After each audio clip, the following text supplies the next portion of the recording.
case. So I'd like to say that kind of the level of granularity and care setting that is represented in our Keep your bag between your legs. Owner-operators of nursing Yes, homes, like assisted this. living, senior living, home health, home care, Medicare Advantage, etc. So, I mean, I think overall, the kinds of companies that we're excited about are companies that reduce total cost of care, are companies that transition or shift care from high-cost settings to lower-cost settings. I think companies that kind of, and I hate this expression, kind of empower staff to practice at the top of their license. I think that's something that's really, really important. I think there's a shortage of doctors and nurses and CNAs. It's really a staffing crisis. It's not just a shortage. I think that any company kind of working in the workforce management space is something that we're very excited about. Getting more excited about kind of the passive monitoring space. I think that the graveyard there is littered with a lot of companies. I think now might be the right time to be building there. I'm also getting excited about family caregiving quite a bit. I made a small investment, personal investment, talking $5,000 here, okay, not a big investment, into a company called Givers that connects, kind of facilitates family caregivers caring for a homebound dual, that is someone eligible for Medicare and Medicaid, to get paid to by state Medicaid to get paid to take care of their parent. I think that's a cool company. It's kind of a fintech play, it's a health tech play, it's a high margin business, and they're really kind of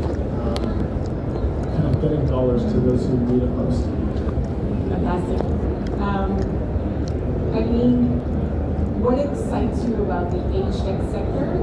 And then what are you looking for, like in terms of the entrepreneurs, the company, their stage, any specific thing, that it has to be top notch?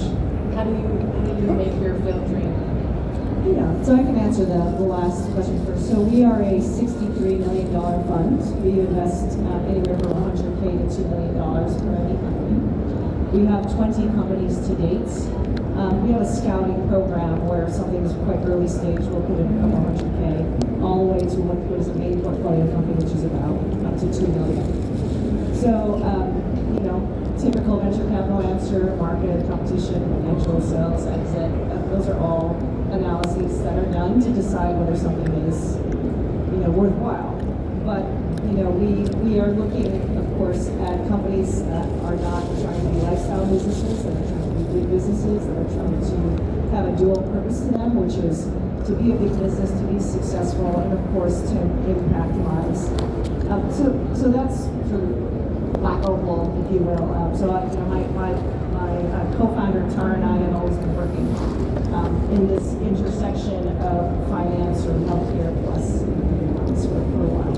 Now, in terms of, I think your other question was, what are we excited about? So, very similar to you, we like this idea of these reducing the cost of care by investing in some of these centers of excellence. So, we have two investments that I'll highlight. One that's not necessarily age tech appropriate, but the other is. The first one is called Conceivable.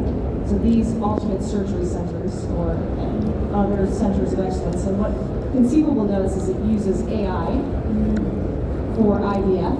So you go to the center and the AI is going to help you with the sperm. It considerably brings down the cost of IVF from $30,000 to no baby you don't pay. So that's Conceivable. We also made an investment in a company called Clio Surgical.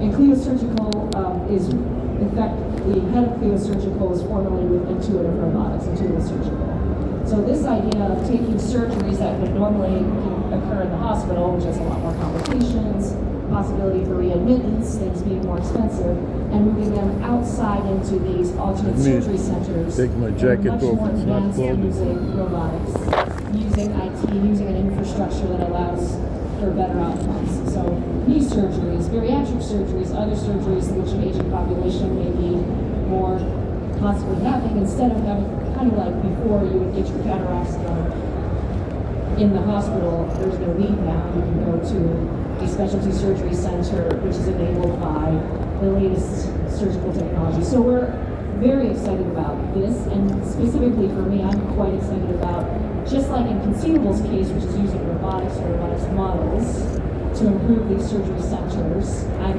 excited about that. And there's a specific area of robotics that people aren't really touching yet, which again, there's a woman named professor at MIT working on collaborative robots. So right now, if you look at robots or ChatGPT, it's kind of, ChatGPT is at least conversational, back and forth. Robots now, you can see them all over the floor, they're meant to work by themselves. So if you get in their way, they don't really know how to deal with you. But what if, we start making these more foundational robots and models that really interact with humans? So things like nursing homes, things like these surgery centers, etc. But it does take training data sets for these. So the last part is, apart from all the qualitative that I'm talking about from a business point of view, when we invest, there has to be deep tech associated with it. So everyone says they're an AI, and this is one of your questions. You say you're an AI company. You're an AI company, are you though? Does that mean you use the word AI in it? Does it mean that you're using a statistical model? Or do you actually have a foundational model that you took and trained with your data set to produce a result? And that's how we look at things. Yeah, sorry. Running out of time, go ahead. Yeah. And I forgot to ask, just for the audience and the entrepreneurs here, what is the target check size, North America, US only? What is your core target? So Fund 1 is North America focused, primarily seeded Series A, and checks probably 250 to 500, Series A probably 2 to 2.5. The Series A amount is probably represents probably close to 60% of the total capital that you allocate to any given company over the life of our relationship with that company. Companies always take longer to get to where they're going than we would like, so we think it's important to be well-reserved for investments. Great. Eileen, you touched upon AI. So this panel is how to get to a yes and agree.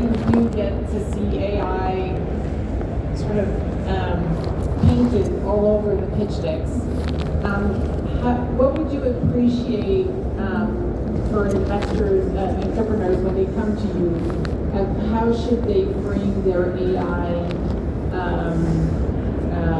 integration?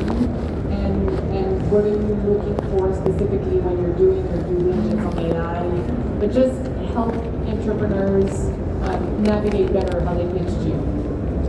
Yeah, I mean, we're like nerdy people, nerdy women, right? So when we ask questions, you're gonna get like, do you use a graph database? Do you have a RAG? If you don't know what I'm talking about, that means you're probably not an AI company. So it's a very high bar. So AI means that you have a model, you have a foundational model.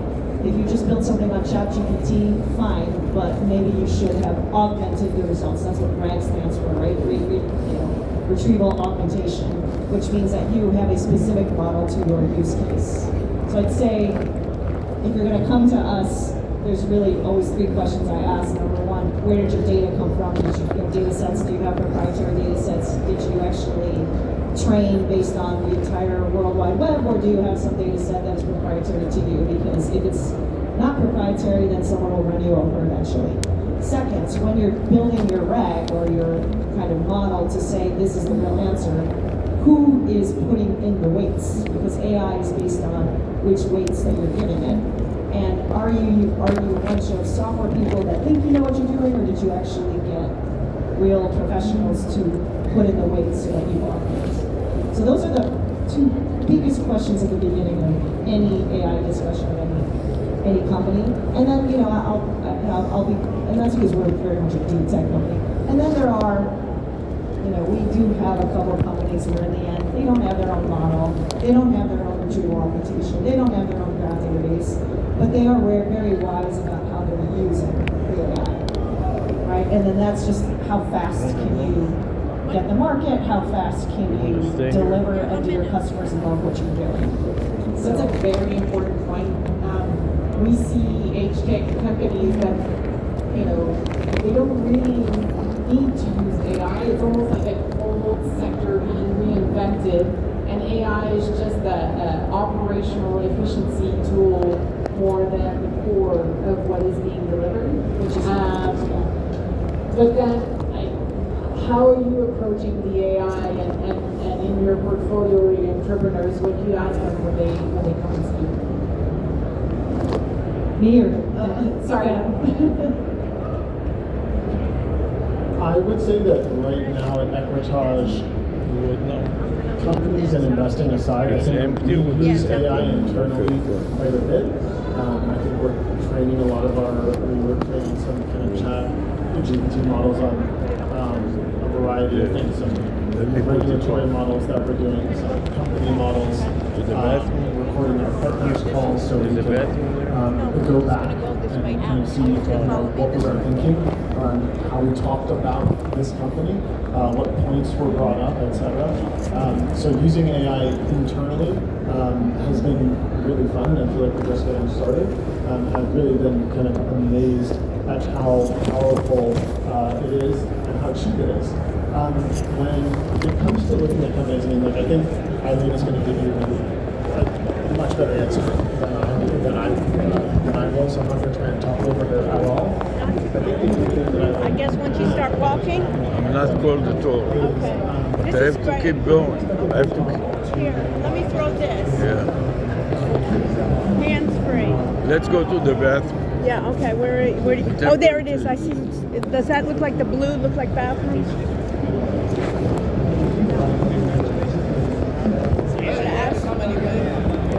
Oh, there's a paddle.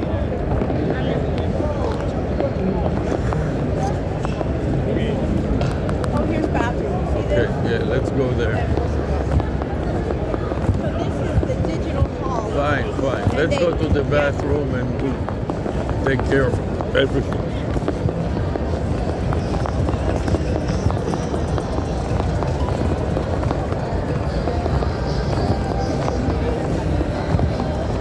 So you see what I did? I dumped both my jacket and my vest, and it can handle another set of them. Okay.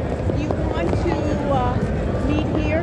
Yes. We'll meet here. Let's find the bathroom first. Yeah. Oh, you love those things.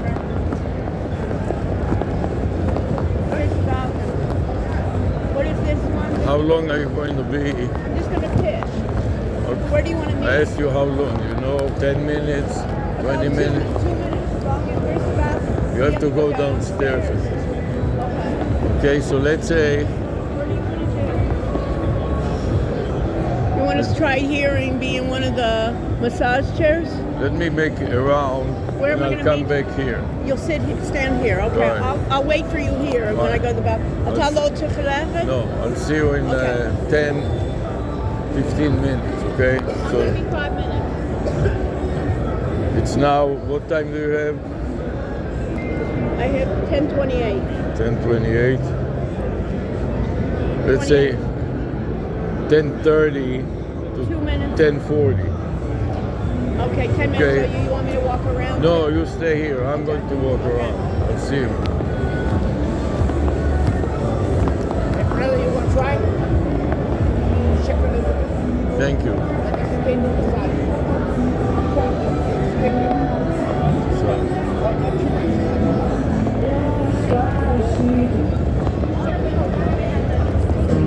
Not working hard. Yeah, right, picture that with a Kodak. Or better yet, go to Times Square, take a picture of me with a Kodak. Took my life from negative to positive.